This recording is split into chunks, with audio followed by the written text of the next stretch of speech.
자, 요한계시록 시인학의 중심에 세운 하나님 나라. 우리가 지금까지 요한계시록 하면서 요한계시록의 주인공은 누굴까요? 요한계시록의 주인공. 왜 이렇게 말씀을 보여요? 요한계시록 중심은 예수님 아니에요. 예수님만이 주인공이기 때문에. 그러면 주인공은 과연 어떤 분이실까? 예수님께서 우리는 요한계시록 관점에서 이제 66권을 오늘 한번 들여다본다는 거예요. 요한계시록에서 서서 그러면 예수님께서 이루시는 하나님 나라를 완성하기 위해서 이 땅에 오셨다는데 하나님 나라를 완성하기 위해서 어떤 발자취를 걸어 오셨는가를 우리는 성경을 통해서 한번 오늘은 보고자 합니다. 자, 우리는 창세기로 들어가서 창세기 1장 1절에 태초에 하나님이 천지를 창조하시니라 이렇게 말씀하셨죠. 하나님께서 천지를 창조하셨는데 하나님의 창조의 목적은 무엇이라? 하나님 나라를 건설하기 위해서, 하나님 나라를 세우기 위해서 하나님께서 우주 만물을 창조하셨다고 지난 시간에 배웠습니다. 하나님의 창조는 어떻게 사람과의 관계 속에서 자연 만물과 관계 속에서 하나님이 에덴 동산에 그 기쁨의 동산인 에덴 동산에서 그 아담과 하와와 사귐과 교제의 관계 속에서 하나님 영광을 돌리도록 그러면서 만물이 하나님을 찬양하도록 그렇게 창조하셨다는 거예요. 그러면 이 하나님 나라를 이루어 나가는데 하나님은 그래서 처음 창조하셨을 때 하나님이 보시기에 힘이 좋았더라 이렇게 말하시면 보시기에 힘이 좋았더라. 이 좋았더라는 히브리어 단어 이 토부는 원래는 선이라는 단어를 쓰죠. 선. 이 선이라는 단어는 하나님의 뜻에 합하여 하나님이 만족하셨다는 말씀이에요. 하나님께서 창조한 세계가 이렇게 보이고 하나님께서 자연 만물을 통하여 하나님 나라를 세우신 이 자체가 하나님 입장에서는 흡족하셨다는 거예요. 그런데 하나님께서는 이 하나님 나라를 이제 이루어 나가기 위해서 너무나 잘 알다시피 창세기 1장 26절에 28절에는 하나님께서 우리의 형상대로 사람을 창조하시고 이렇게 사람을 만드시고 이렇게 우리의 모양대로 또 만드셨다고. 그래서 하나님께서 그 목적은 뭐냐? 하나님의 형상대로 하나님 모양대로 만드신 그 인간을 통해서 하나님께서 복을 주시고 생육하고 번성하고 땅에 충만할 수 있도록 하나님 나라의 큰 구상을 하나님께서 하시고 그 말씀대로 인간이 그 모든 것을 대리 통치자로 다스리도록 하셨다는 거예요. 하나님께서는 그렇게 해서 하나님의 깊은 뜻 안에서 하나님의 영원한 경륜 가운데서 계획하시고 목표를 가지고 하나님 나라를 세우신 것을 우리가 알 수 있습니다. 그런데 이 하나님 나라가 하나님 나라에게는 질서가 있죠. 지난 시간에도 얘기했지만 하나님 나라에는 반드시 법이 존재하는데 그 법이 창세기 2장 16절에 17처럼 2장 16절에서 17절에처럼 하나님께서는 이 아름답게 창조된 세계에 하나님이 하나님 되게 하시고 왜냐하면 하나님은 왕으로서 이 나라를 통치하시고 대리 통치자로서 인간을 세우셨기 때문에 그 인간들 종주와 속주의 관계 속에서 그 속주가 그 하나님께서 말씀하신 대로 그 언약을 잘 지키느냐 안 지키느냐 거기에 따른 법을 하나님이 허락하셨다는 거예요. 그래서 이 언약을 통해서 하나님께서는 네 모든 것들을 할 수 있지만 이 모든 것들은 하나님 말씀대로 너희가 순종하느냐 안 하느냐 하나님이 하나님 되게 인정하느냐 안 하느냐만 하나님께서 규율을 하셨다는 거예요. 그러나 인간은 이 말을 어기고 결국은 사탄의 괴계로 인해서 하나님 나라가 파괴되는 하나님 나라가 정말 죄로 오염되는 하나님 나라는 영원한데 하나님 나라가 사실은 파괴될 수는 없죠. 왜? 하나님 나라가 지금도 과거의 창조 시대부터 여기까지 영원하기 때문에 하나님 나라, 창조하신 하나님 나라는 영원하지만 죄가 세상에 오염됨으로 인해서 하나님과의 관계가 끊어지고 하나님과 하나님의 백성 간의 그런 관계가 무너진 것을 봅니다. 하나님은 성경의 모든 역사를 통해서 우리가 볼 때 하나님께서는 사람을 통해서 사용을 해요. 사람을 통해서. 그런데 사람을 통해서 하나님께서 자신의 나라의 모든 것들을 이루어 나가는데 그것은 언약을 통해서 하신다는 거예요. 언약을 통해서. 그래서 하나님께서는 파괴된 이 훼손된 하나님 나라를 회복하실 계획을 세우시죠. 회복의 계획을 세우셔요. 그게 뭐예요? 창세기 3장 15절에 오실 그리스도를 하나님께서는 이 땅에 보내실 구원의 계획을 세우신 거예요. 구원의 계획을 세우고. 그래서 이 하나님께서 인류의 지금 오늘날 오고 하는 모든 인류의 역사는 구속사라고도 그런 말을 많이 하죠. 구속사라는 뭐예요? 예수 그리스도의 주도 아래에서 하나님이 창조하신 하나님 나라를 그리스도 안에서 구원을 완성하고 하나님 나라를 완성하는 주도적인 것을 누가 그리스도 안에서 이루어지는 나라를 역사 속에서 구속사라고 한다는 거예요. 예수님께서 이미 오셨어요.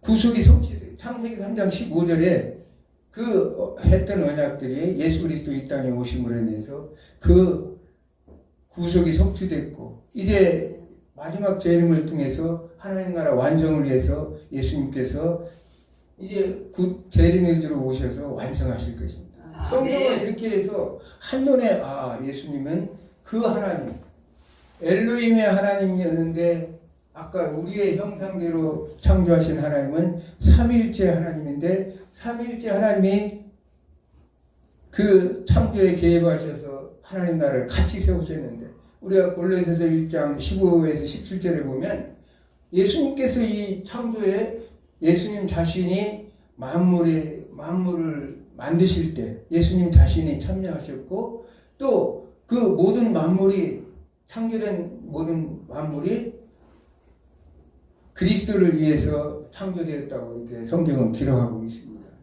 그러면서 성령과 성자와 성령 하나님의 역사 속에서 이 하나님 나라를 이루어가는 것을 봅니다. 그러면 창세기 이렇게 타락된 이미 인류의 역사를 보면 창세기 우리가 쭉 이제 시간이 없기 때문에 쭉 이미 아는 사건이니까 노아의 홍수를 통해서 인류가 이제 번성을 하죠. 인류가 멸절되고 또 노아의 가족만 살지만 노아는 당시에 완전한 자라고 그런 얘기를 했어요. 의인이라고도 얘기했습니다. 그러나 한 가지 참 안타까운 일은 노아는 포도원 사건을 통해서 그 아들 함의 그 모습을 통해서 그 아들 가나안을 저주해버리고 맙니다. 그래서 이 창세기의 독자들이 그 당시에는 출애굽하는 여정에 있는 사람들 어디로 가느냐? 가나안 땅으로 가기 때문에 가나안 땅으로 가고 있는 그 독자들의 입장에서 보면 우리가 잘 아는 가나안이 이런 일을 했구나. 하나님께서 헤레비 전쟁을 하라고 시켰을 때 그들은 이것이 당연하고 왜 가나안이 이런 죄를 범해서 하나님께서 심판하신 것을 긍정적으로 알 수 있게끔 하나님께서 역사하십니다. 그래서 우리가 주목할 일은 이미 한번 타락한 인간들에게는 어떤 이 세상의 의인은 결코 존재할 수 없다는 거예요. 하나님께서 그렇게 하셨지만 노아에게 하신 것은 하나님의 은혜가 그게 임하였기 때문에 그가 의인과 같은 존재가 된 것이지 결국은 노아의 행동으로 보면 완전한 의인으로 우리가 얘기할 수는 없어요. 죄가 항상 우리 인간 안에는 죄성이 가지고 있기 때문에 그 죄에서 벗어날 존재는 없다는 사실이에요. 그렇기 때문에 이제 노아는 결국은 우리들의 어떻게 보면 굉장히 뭐 훌륭한 걸로 이렇게 나오지만 따지고 보면 우리 인간들의 죄성을 가진 본 모습이구나 이런 생각을 가질 수밖에. 나는 그 노아 그때 가서 보면 실망이 탁 되는 거예요. 왜냐하면 그 대목으로 쭉 지나가다가 읽다 보면 야 노아 같은 사람이 돼야 되는데 조금 있으면 어쩔 수 없는 존재로구나 우리 인간은. 왜? 예수님이 이 땅에 오시기 전에는 우리를 구속할, 그래서 우리를 완전하게 죄와 사망으로부터 벗어나게 해줄 메시아가 오시기 전에는 우리 인간은 의롭다 칭함을 받을 수 있는, 우리가 의로운 존재도 아니고 의롭다 칭함을 받을 수 있는 존재가 될 수 있는 것은 예수 그리스도만이 이 땅에 오시는 길밖에 없다는 거예요. 하나님 나라는 그렇게 이제 쭉 발전해 나가고 있습니다. 그러면서 창세기 10장에는 수없는 그 노아의 후손들이 결국은 큰 민족을 이루죠.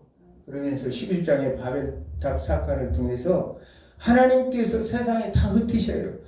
이번에도 하나님이 한번 싹 쓸어버리고 다시 한번 만들면 되는데 하나님은 그렇게 하시지 않고 세상에 다 흩어버리셔요. 다 흩으셔서 왜? 이 인류가 흩어짐으로 인해서 창세기 1장 28절의 말씀처럼 생육하고 번성하여 땅이 충만하도록, 어차피 인간은 죄성을 가지고 있는 존재이기 때문에 앞으로 오실 메시아를 통해서 온 인류가 구원을 받고 구속의 은혜를 입으면 이 이후에는 새 인류가 되는 것이기 때문에 하나님께서 한번 계획하신 것, 하나님께서는 요한계시록에도 여러 번 나오지만 나는 알파와 오메가라 이렇게 말씀을, 내가 시작을 했으니 끝도 내가 모든 것들을 완성을 해 나가겠다. 하나님 나라를 처음 시작했으니 하나님 나라를 내가 완성해 나가야 되겠다는 그런 하나님의 결심이 이 안에 서 있었다는 거예요. 그래서 하나님께서 우리에게 잠깐 보여주죠. 앞으로 있을 새 인류는 어떤 인류냐. 사도행전 2장에 보면 오순절 성령 사건, 강림 사건을 통해서 디아스포라들이 모여있을 때 그때 와서 많은 사람들이 그 당시에 각자 나라를 사용하고 있는데 그 방언을 통해서 그 사람들이 서로 다 알아들을 수 있도록 바벨탑 사건에 흩어진 족속들이 다 이제 하나가 되는, 그래서 세계가 하나가 되는, 예수님의 오심은 바로 이웃 인류가 예수 그리스도 안에서 하나가 돼서 통일을 이루어서 완전한 하나님 나라를 이루고 새 하늘과 새 땅을 이루기 위한 하나님의 계획이 여기에 들어있다는 사실을 우리가 알 수 있습니다. 그런데 하나님은 이제 구원의 계획을 세워요. 인류를 향한. 그전에는 어떻게 이 창세기 3장 15절의 말씀이 이루어질까 이렇게 했는데 하나님은 그 갈대아 우르에 있는 우상을 섬겼던 아브라함을 불러서 하나님께서는 이제 네가 앞으로 이루어나갈 하나님 나라의 전초기지가 되어야 된다 이렇게 말씀하셨어요. 아브라함도 우리가 이렇게 봤을 때 노아처럼 아브라함은 정말 우상을 섬기던 자이기 때문에 하나님의 은혜를 입은 자, 세상에 하나님의 은혜를 입지 않은 사람은 없죠. 그러면서 창세기 12장 1절에서 3절을 보면 아브라함의 약속하시죠. 땅에 대한 축복과 그 다음에 자손에 대한 축복을 얘기하십니다. 하나님께서는 항상 그냥 이렇게 언약을 맺으시는 게 아니라 내가 너는 복이 될 것이라고 이렇게 말씀하십니다. 네가 하는 모든 것들은 모든 인류에 너의 그 하나의 아브라함이라는 그 하나의 이름이 복이 될 것이다. 이름은 그 사람의 속성과 본질을 얘기한다고 그랬죠. 그렇기 때문에 아브라함을 통해서 이제 인류는 믿음의 조상이라는 그런 타이틀을 가지고 아브라함부터 이렇게 시작을 하는 거예요. 그래서 창세기 15장에 우리는 너무나 잘 아는 헷불 언약을 통해서 이제 아브라함에게 약속했으니까 땅을 주셔야죠. 땅을 줘야 되는데 지금은 아무리 족속의 죄가 관영하지 않기 때문에 너희가 400년 후에 이제 아무리 족속의 죄악에 관영하면 너희가 이방의 계기로 400년 동안 있다가 돌아와서 이 땅을 차지할 것이라는 언약을 맺습니다. 그러면서 이스라엘 백성들은 그러면 70인의 인원이 애굽으로 가가지고 큰 민족을, 왜냐하면 약속이 아브라함과의 약속입니다. 그런데 이 과정 속에도 이것을 아브라함의 언약을 무조건적 언약이라고 해요. 왜냐하면 네가 비록 따라서 실수도 하고 실망도 시키고, 아브라함 많이 했죠. 자기 아내 사례를 갖다가 뭐 바로왕에게 만약에 그대로 그냥 누이라게 속여서 바로왕하고 동침을 해버렸으면 이삭을 통해서 앞으로 후손들이 생길 수가 없어요. 근데 하나님은 이 언약을 무조건적, 하나님이 일방적으로 이 약속하신 언약이기 때문에 어떤 아브라함이 실수를 하더라도 그 모든 것들은 하나님이 언약을 성취하시고 언약을 하나님을 지키신다는 거예요. 그래서 이때는 아무런 문제가 생기지 않아요. 아브라함이 어떤 실수를 하더라도 하나님께서는 그 언약대로 그를 이렇게 지켜주시고 보호하시는 걸 봅니다. 그러면서 하나님의 약속대로 400년 후에 이제 애굽에서 출애굽을 하게 되죠. 모세를 통해서 이제 하나님의 약속, 인류 역사는 이렇게 아브라함과 노아와 하나님께서는 그런 인물들을 통해서 언약이라는 도구를 사용해서 하나님께서는 하나 언약을 성취해 가는 걸 봅니다. 아멘. 그러면서 이제 출애굽할 동안에 우리는 너무나 잘 아는 출애굽기 19장 5에서 6절을 이렇게 보면 하나님께서 이스라엘 백성들한테 언약을 맺죠. 이때는 조건부적인 언약이에요. 왜냐하면 만약에 너희가 하나님의 말씀대로 순종하면 이렇게 하겠다는 거예요. 순종하여 불순종할 때는 너희들에게 징계하겠다는 거예요. 그래서 세계가 다, 이 세계가 다 모든 것이 다 내게 속하였으니 너희는 이 언약의 내용은 내 소유가 되고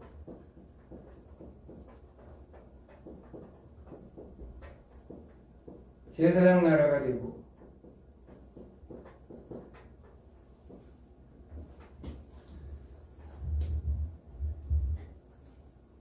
거룩한 백성이 될 것이다. 이 세 가지 언약을, 여기 내 소유가 된다는 것은 이거 히브리어로 세불라라는 뜻이, 세불라. 이 세불라는 뜻은 가장 귀한 보석과 같은 존재로 얘기했다. 나하고 우리 김영수 목사님 관계가 세불라예요. 이해가 안 되십니까? 이 말은 성경에서 내 소유라는 말은 아내가 된다는 뜻. 하나님의 남편이 되고 이스라엘을 아내로, 자기 아내로 삼겠다는 거예요. 구약의 언약 공식 보면 하나님이 남편이 되고 너희는 내 아내가 되고 또 나는 너희 아버지가 되고 너희는 내 아들이 되고, 구약의 그런 공식적인 이렇게 하나님과의 언약 관계를 맺을 때 쓰는 언어죠.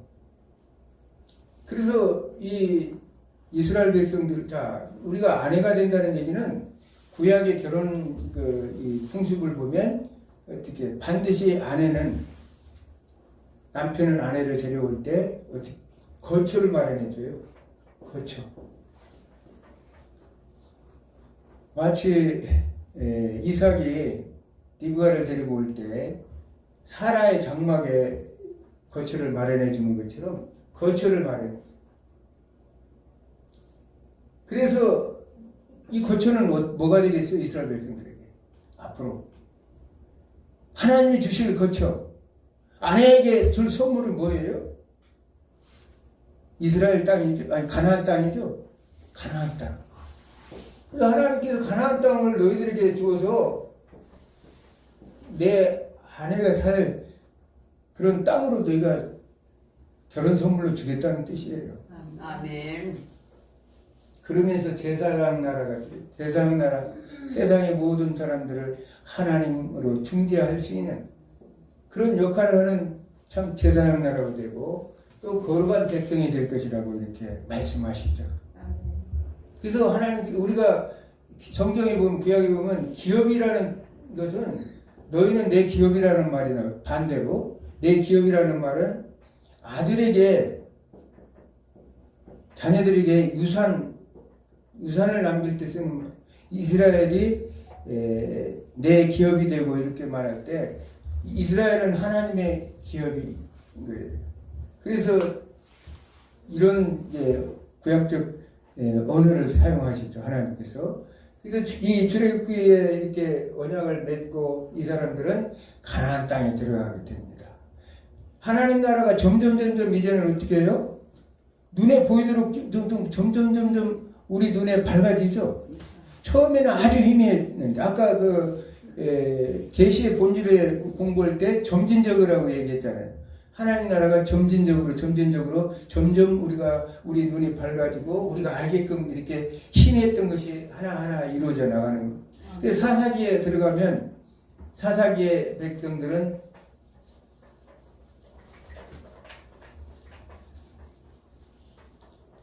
하나님 말씀대로 살았을까요? 가나안 땅에 들어가서 금세 하나님을 잊어버리고 사사기의 참 중요한 단어가 뭐냐? 자기의 소견대로 하였더라. 이 땅에 왕이 없으므로 자기의 소견대로 하였더라. 그럼 왕이 누구예요 지금? 왕은 하나님이잖아요. 왕은 하나님이지만 그들은 자기의 소견대로 살았다는 거예요. 오늘날 우리 현대적인 언어로 보면 내 마음대로 내 생각대로 하나님이 어디 있어? 나오라 그래. 내가 내 말이 길이고 진리요 생명이야. 이렇게 말하는 사람들과 똑같죠. 그 당시에는 테오크로시라고 해서 친정정치의 시대예요. 하나님이 직접적으로 통치하던 시대예요. 사울왕이 왕이 되기까지는 그때까지 하나님은 직접적으로 이스라엘을 하나님 왕으로서 통치했다는 거예요. 근데 왕이신 하나님을 놔두고 자기들이 마음대로 우리에게는 왕이 필요하다고 얘기할 정도면 인간이 얼마나 타락을 했을까. 여호수아가 정복전쟁을 마치고 이렇게 한 뒤로 이 사사기에 보면 얼마 지나지 않은 다 잊어버린 거예요. 1세대 2세대가 지나면서 여호와 하나님을 다 잊어버렸던 거예요. 그러면서 이제 하나님 나라는 그렇다고 하나님이 포기하실 하나님은 아니죠. 왜냐하면 그러면 너희들이 원하는 왕을 주겠다 해서 사울왕을 그들이 원하는 대로 추천했지만 사람의 눈에 보기에 아름다운 왕으로 사울은 나타나지만 그건 하나님 마음에 합당하지 않아서 결국은 다윗이라는 이 사람을 들어서 하나님은 왕으로 세우십니다. 아멘. 그런데 성경의 중심, 구약의 중심은 사실은 다윗과의 언약. 아까 이 하나님의 역사 구속사에서 예수님께서 주도적으로 이끌어낸 하나님 나라는 언약을 통해서 이루어지고 사람을 통해서 이루어간다고 했죠. 언약을 통해서 이루어지는데 이 유명한 다윗 언약이 있어요.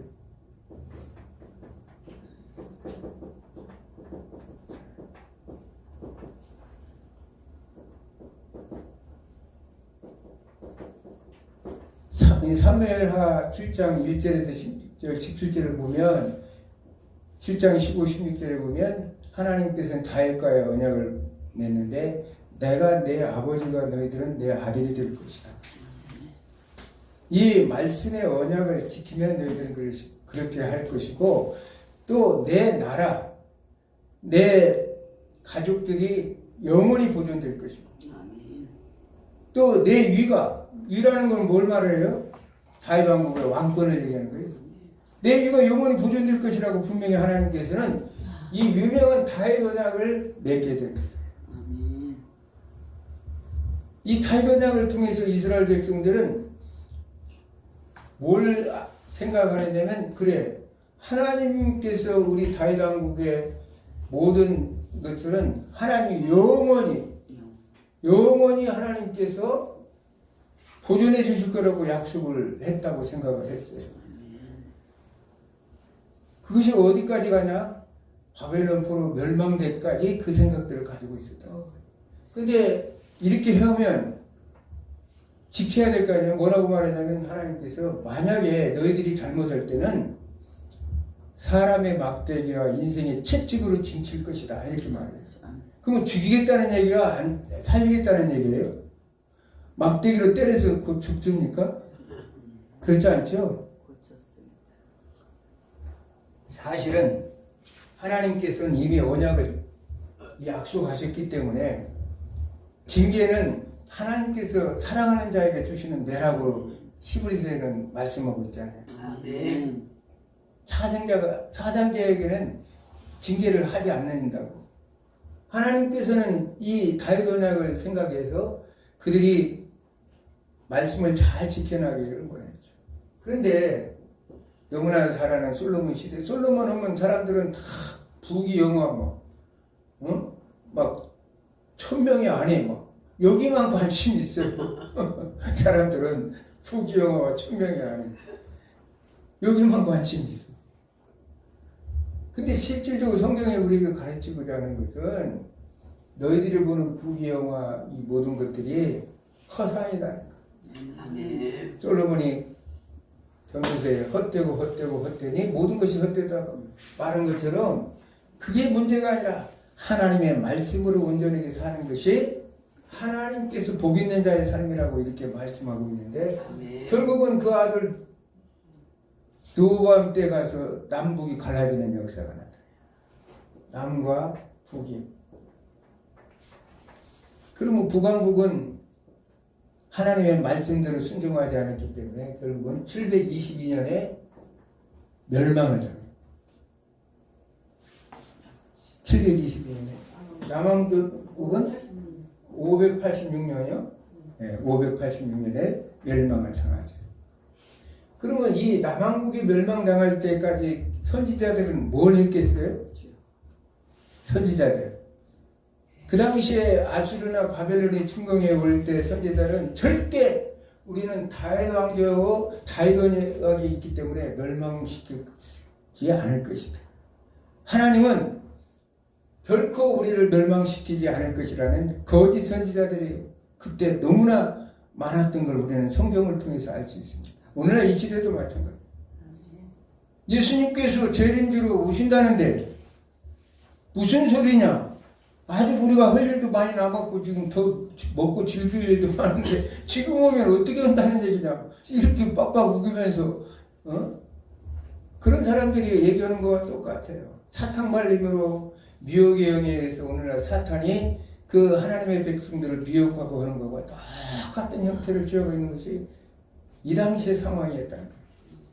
이 사람들은 정말 그 당시에 에레미야 선지나 이사야 선지자를 통해서 분명하게 하나님께서 너희들을 하나님이 약속하신 대로 인생의 막대기와 사람의 채찍으로 징계한다고 분명히 얘기했는데 너희들이 왜 믿지 않느냐고 했는데 오히려 그 선지자들을 굴에다 집어넣고 학대하고 또 이사야 같은 경우는 톱으로 쓸어서 죽이는 그런 무자비한 일들을 했던 걸 봅니다. 그건 586년에 이제 멸망당하면서 에레미야 선지자 같은 이사야 선지자가 말씀하셨던 것처럼 그러나 하나님께서는 아까 다윗 왕조가 얘기했던 그 언약을 이행하시기 위해서 70년 만에 너희들은 이방의 계계대에서 있다가 돌아올 것이라고 분명히 얘기하셨어요. 이 사람들은 무슨 소리냐? 또 여기서도 또 거짓 선지자들은 아마 1, 2년 있으면 돌아올 거라고 그런 얘기들을 하고 그것도 요즘도 마찬가지죠. 하나님의 말씀 그대로를 우리가 받아들이고 그 말씀대로 순종하지 않고 자기 이미지대로 예를 들어서 요한계시록을 해석해서 예수님이 뭐 맨날 며칠에 올 것이니까 있는 재물을 다 갖다가 교회에다 바치고 너희들은 예수님 재림말을 준비나 하라 이런 식으로 하는 거랑 똑같은 얘기죠.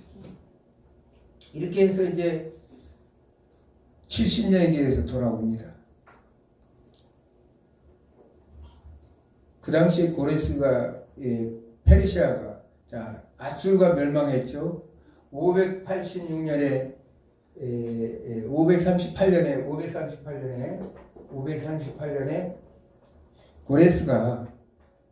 고레스가 바벨론을 침공해서 함락을 시켜서 고레스가 이제 결국은 페르시아의 일대 말하자면 왕이 되는 거예요. 왕이 돼서 고레스 물론 아버지도 있었지만 537년에 하나님이 약속하신 대로 이스라엘 백성들이 귀환을 하게 돼요. 1차 포로, 스룹바벨과 함께 1차 포로 귀환이 돼요. 그러면서 희망이 부풀었어요. 야, 하나님께서 약속하셨던 다윗 왕조와 같이 우리를 또다시 한번 회복시켜 줄런가 보다. 그래서 이 사람들이 어떻게 해요? 스룹바벨에 의해서 성전도 건축하죠. 돌아와서. 그래서 과거의 지난날에 다윗과 솔로몬의 영광을 다시 재현해 줄 걸로 생각을 했다는 거예요. 그러나 이 사람들은 짓다가 말고 또다시 타락의 길로 들어서고, 그러면서 458년에 2차 교환하는 자가 있습니다. 에스라에 의해서 2차 교환을 해요. 그래서 에스라가 와서 보면서 말씀 개혁 운동을 하고 이스라엘 백성들을 깨우치고 성전을 다시 스룹바벨 중단됐던 성전을 다시 재건하는. 그러면서 445년에 3차 느헤미야가 돌아와요. 성벽을 이제 무너진 성전의 성벽을 다시 쌓고, 그래서 명리수상부에 예루살렘 공동체를 눈으로 보이는 외부의 적으로부터 방어할 수 있는 체제를 다 갖추는. 근데 이들이 이제 문제는 뭐냐면, 그렇게 바벨론 70년의 포로 생활에서 돌아왔고 또 하나님께서 이렇게 은혜를 베풀었지만 이들의 본질적인 죄성은 조금도 바뀌지 않았다는 거예요. 본질적인 죄성은 바뀌지 않아서 그대로 이제 우리가 에스라나 느헤미야서를 보면 그들이 이방 사람들의 풍습에 하던 그대로 그들이 우상을 섬기고 또 혼인관계를 잘못함으로 인해서 자식 아내를 돌려보내야 되는 그런 이 상황까지 몰리는 그런 역할을 하는 걸 봅니다.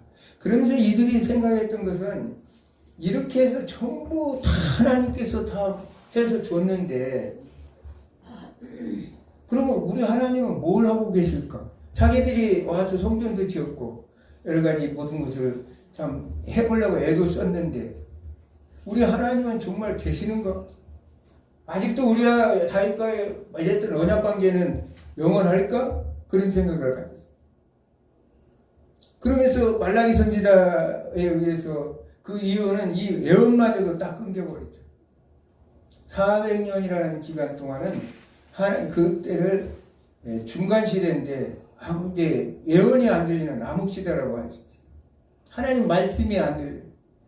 세례요한이 광야에서 외치는 자의 소리가 들리기 이전에까지 그 말씀이 중단돼요. 그러면 하나님께서는 그 말씀이 중단된 역사 속에서 뭘 하고 계셨을까? 하나님은 여전히 일을 하고 계셨다. 무슨 일을 하셨을까요? 하나님께서는 오실 메시아를 준비하는 거예요. 하나님의 일은 지금 여기에서 지금 이 사람들 지금 구약의 이스라엘 백성들을 회복하고 그들을 다시 새로운 백성으로 만들기 위해서는 누가 와야 되냐면 메시아인 예수 그리스도가 오셔야 된다. 그러면 우리가 하나님의 입장에서 보면 메시아가 오면 하나님의 언약은 다윗 언약은 완벽하게 이루어지는 거예요. 왜냐하면 예수님이 요한계시록 5장에 유다 지파라고 그랬잖아요. 유다 지파의 다윗의 뿌리라고 얘기했잖아요. 어린 양이. 그러니까 하나님 어린 양이 인을 떼실 분인데 그분이 오셔야 되는 것을 하나님이 다윗 언약을 이스라엘 백성들의 입장에서는 이 언약이 이미 파기된 걸로 생각하고 자기들 마음대로 생각했지만 하나님 차원에서는 지금 너희들과 같은 그런 언약이 아니라 나는 영원한 언약을 지금 채운 것이다. 영원한. 아멘. 이 물적인 나라가 아니라 영적인 나라로서 세계 하나님이 되어야 될 준비를 하고 있었던 거예요. 아버지. 그래서 그 중간 쪽에 나라들이 일어나죠. 우리는 지금 구약의 이스라엘 백성들의 중심은 뭐였어요? 그 문화와 정치 모든 중심이 어디에 있어요? 중심이 어디 있어요? 성전의 중심입니다. 그들의 모든 문화는 성전 중심이에요. 성전 중심이에요. 그런데 참 우리가 너무나 잘 알듯이 페르시아도 331년에 알렉산더에 의해서 알렉산더가 331년에서 323년까지 제위를 했는데 그 알렉산더에 의해서 멸망을 당하고 결국은 이 기간 동안에 뭘 했느냐? 알렉산더는 헬레니즘이라는 문화를 만들어냈어요. 알렉산더는 지난 시간에도 언제 얘기했지만 이 당시에 헬레니즘 문화 이전에 BC 6세기에 새 철학자들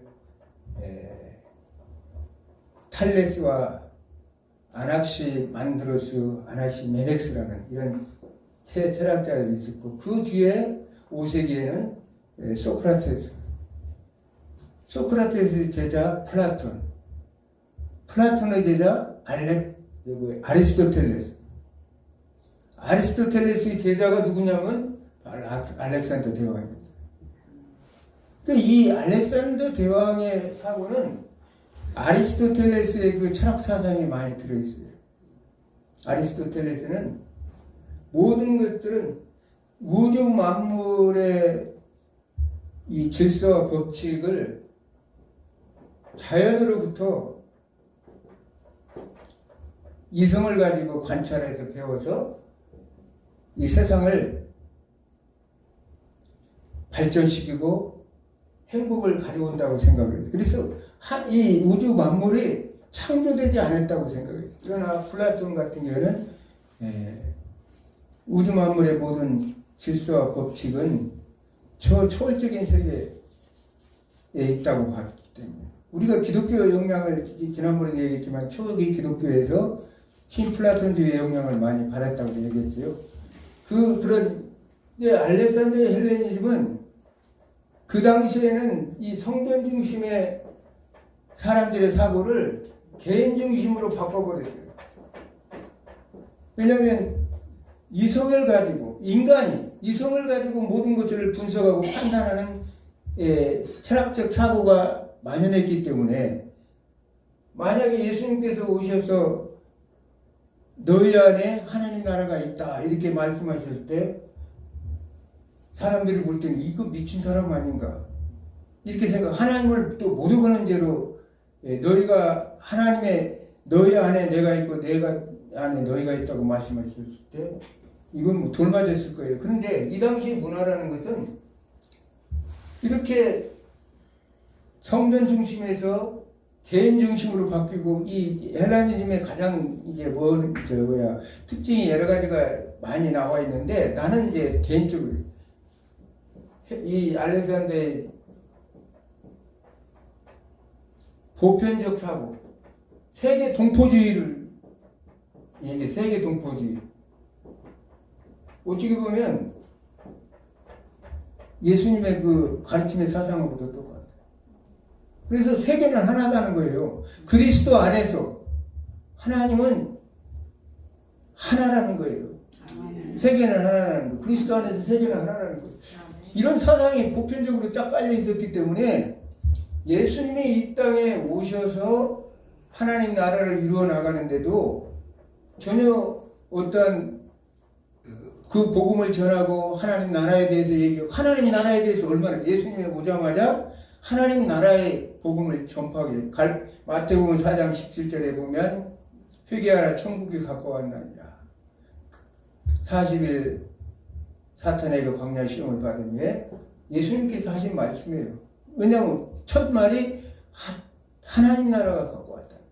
아멘. 그러니까 이런 얘기를 이 당시에 만약에 구약의 그 시대에서 아마 예수님이 그런 얘기 했으면 아마 예수님은 구약의 율법대로 돌을 맞았었겠지만 그 당시에는 보편적인 헬레니즘 문화의 영향 속에 있었기 때문에 예수님께서 오셔서 하시는 복음은 사람들에게 귀에 쏙쏙 들어올 수밖에 없었다는 것. 그래서 요한복음에서 요한은 예수님을 말씀을 로고스로 표현했던 걸 봅니다. 아멘. 그렇죠? 요한복음 1장 1절 태초에 말씀이 있으니라 그 말씀이 하나님과 함께 계셨으니 그 말씀은 곧 하나님이라. 이렇게 해서 예수 그리스도를 로고스로 표현해. 왜? 헬라의 문화권에서 사람들이 알고 있는 보편적인 질서와 법칙이 로고스였기 때문에 그분이 바로 하나님이신 예수 그리스도였다. 이렇게 얘기를 했던 거예요. 그러니까 이 얘기를 왜 하냐면 하나님 나라의 이 관점에서 창세기 3장 15절부터 이어졌던 그 하나님 나라 역사 속에서 그 인물들을 통해서 쭉 하나님께서 오시다가 이스라엘 백성들의 입장에서는 그 묵시문학이라고 했대요. 심판과 구원을 해줄 메시아 대망 사상이 그때 있었는데 메시아가 와서 자기들의 왕국 다윗왕과 같은 그 거대한 왕국을 만들어서 세계를 이 멸망시키고 심판을 해서 자신의 나라를 중심으로 세계가 돌아갈 걸로 생각했다. 그러나 하나님은 이러한 역사적인 인물, 아까도 지금 알렉산더나 이런 사람들도 역사적 고레스나 바벨론, 느부갓네살 이런 인물들도 다 하나님께서 도구로 사용된 사람들이기 때문에 하나님께서는 이런 의도가 있어서 하나님께서는 이렇게 역사 속에 이루어오셔서 이 기어이 오고 가고 오고 오는 모든 세대 속에서 예수님을 이 땅에 보내시고야 말았다. 아멘. 그래서 오늘 이 요한계시록의 중심은 누구냐? 바로 예수 그리스도라는 거예요. 아멘. 보내신 종말론적 하나님 나라를 성취하신 분이 예수 그리스도라는 사실을 성경은 우리에게 말씀하고 있는 것입니다. 아멘. 이렇게 하나님께서는 이제 우리가 이것 여기까지 봤으니까 어떻게 해요? 우리가 생각할 수 있는 하나님은 반드시 오늘 말씀처럼 하나님 나라를 완성시킬 것입니다. 아멘. 그러면서 우리는 정말 계시록 21장에 나와 있던 것처럼 우리의 눈물을 닦아주고 애통과 슬픔과 죽음이 없는 그 나라에 반드시 하나님은 이루시고 이루실 것이라는 희망을 우리에게 주게 됩니다. 아멘. 우리 모두는 사실은 굉장한 도전을 받고 있어요. 초대교회 성도들만 도전받는 게 아니라 아까도 얘기했지만 우리는 정말 우리도 사탄의 세력들로부터 너무나 많은 도전도 받고 힘든 세상 속에 살아요. 믿음을 지키기가 굉장히 어려운 세대 속에 살고 있습니다. 그러나 우리가 한 가지 아는 것은 아까 창세기부터 여기까지 오기까지 하나님은 그 언약을 반드시 이루신다는 거예요. 아멘. 우리서 새 언약 안에서 그리스도가 완성시킬 그 나라를 우리는 바라볼 수 있다는 거예요. 아멘.